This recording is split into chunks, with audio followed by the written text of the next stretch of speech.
Anoche tuvimos una reunión de hombres en la iglesia en Vialet Macé y uno de los jóvenes que vino, un hombre joven, nos contó que cuando él le comentó a un conocido, a un vecino que estaba viniendo a la iglesia nuestra, el vecino le dijo, no, no vayas a la iglesia evangélica porque te van a sacar el diezmo, dice.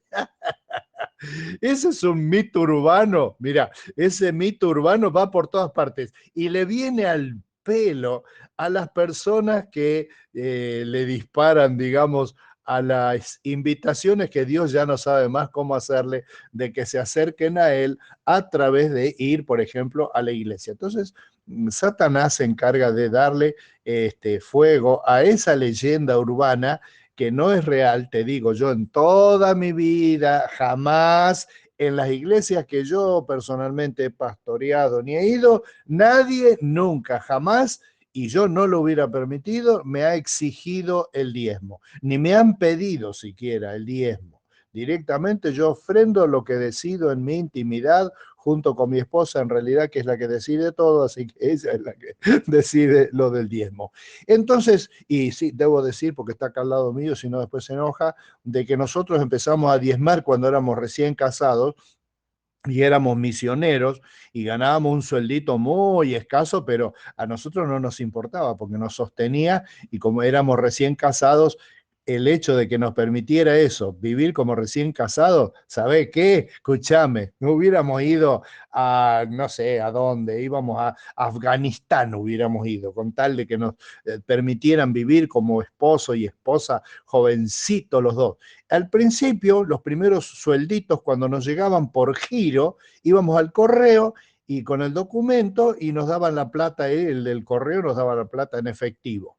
Estamos hablando de muchos años atrás, 50 años se cumplen este año justamente. Y entonces lo que hacíamos era, veíamos esa cantidad ahí de plata y decíamos, bueno, la garrafa son tantas garrafas por mes, y la luz es tanto por mes, y para comer gastaríamos tanto, y cuando nos queríamos acordar, no ya nos habíamos morfado más de 90%, o sea que ya no había para el diezmo. Entonces poníamos algo, así eh, íbamos viendo. Pasados varios meses, mi esposa, que en aquel entonces era una católica que se había convertido al Señor hacía poco tiempo, pero que venía del catolicismo, de hecho en nuestro casamiento estaban las monjas del colegio Lourdes de Banfield, que eran maestras de ellas, y el profesor de religión, que fueron a acompañarla a Mónica en su casamiento, porque la conocían del colegio y era un lindo colegio, etcétera. Y entonces de hecho, el cura este que les digo, profesor de religión, un día la puso por ejemplo, porque le dijo, mírenla a Mónica, dice, porque ustedes, dice, como fieles que son católicas, cristianas, deberían aprender de ella, que ahora está dedicando su vida para misionar.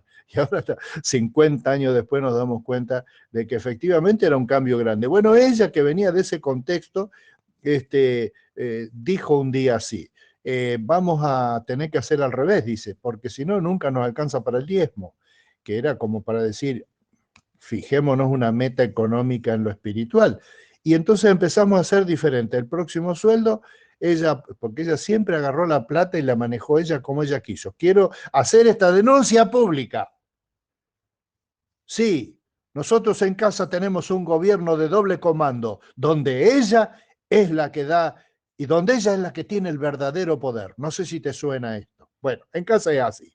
Ha sido siempre así y ahora ya como yo ya estoy domado, soy un león domado, entonces ya es, ni se pregunta, se hace.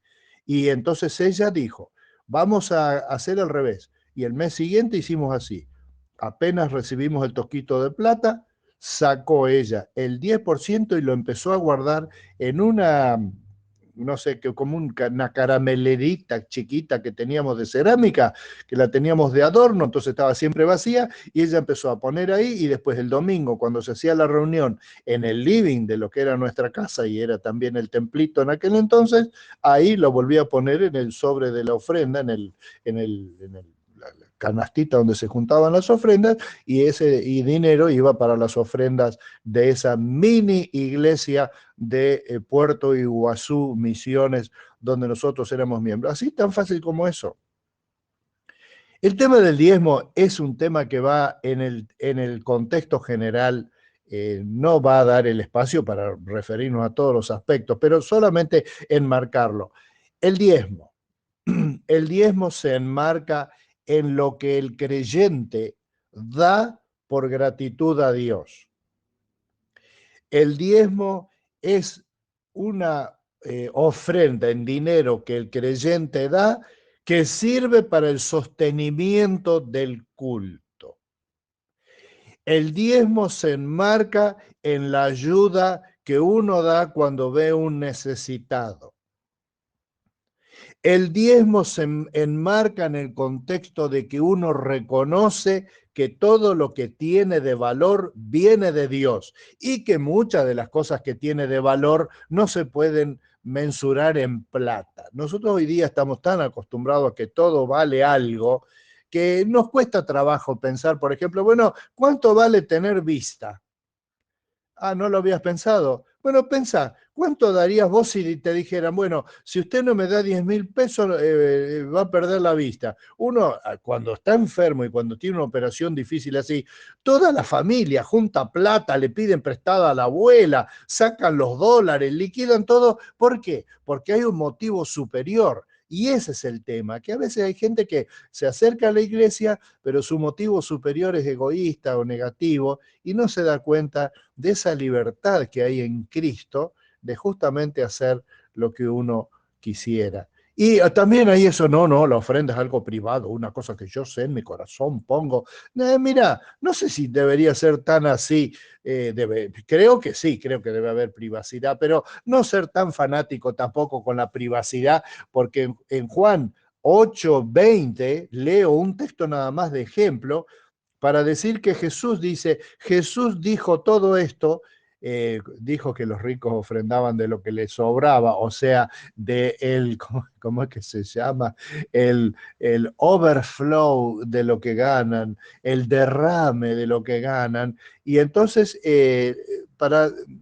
Jesús hizo esa observación, que es una cruda observación en plata, y dijo, y esta es una viejita que ofrendó ahí 2 moneditas, chirolitas, y dijo, y esta mujer dio todo lo que tenía, así que realmente ella es grande, su ofrenda delante de los cielos. Mirá, en vez de decir, qué imprudente, gastó todos sus recursos para ofrendar a Dios, Cristo vio una viejita que estaba tan agradecida que dio todo lo que tenía y después vemos.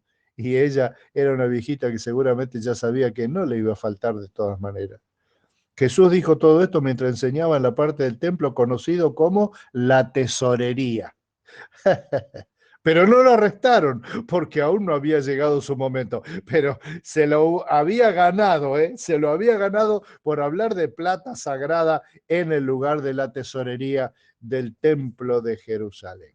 Fíjate vos que la primera persona que murió cruelmente en el mundo fue Abel en manos de Caín. ¿Y cuál fue el problema? Lo suscitó la ofrenda. Mirá vos qué cosa, cómo la ofrenda es algo trascendente. Y eso quiero mencionar, ¿no? Vos mirás tu plata con ojos espirituales. Mirá, dicen que había un billete, había unos billetes, una reunión de billetes y monedas. Era un brindis por fin de año. Y estaban todos ahí, estaban los billetes de 1.000 pesos. ¡Ah, qué espectacular! Entonces un billete les decía a los demás, sí, el año pasado tuve la oportunidad de viajar, fui a Las Vegas, qué baro, qué ciudad, qué lujo, qué manera de ver luces por todos lados. Tal es así que durante el día y la noche, desde los satélites, se ve la iluminación de la ciudad de Las Vegas, impresionante.